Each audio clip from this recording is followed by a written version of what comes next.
Jadi kalau punya suami galak, punya suami pelit, jangan dilawan pakai mulut. Angkat rok pelan-pelan, bilang kembali ke tempat asalnya.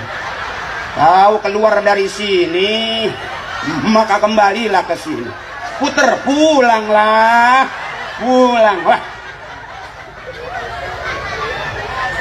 Kita keluar dari lubang, mundar-mandir masuk lubang, ujungnya kita mati, dikuburin ke dalam, namanya lubang selesai. Hidup dari lubang ke lubang doang, habis mau ngapain pusing-pusing?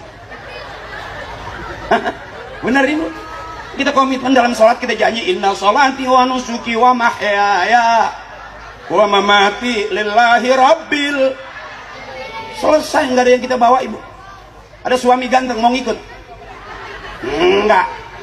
Biar dibilang aku nyanyi sama kamu sehidup semati. Kentut. Kentut, Bo. Kalau ada bilang mama aku cinta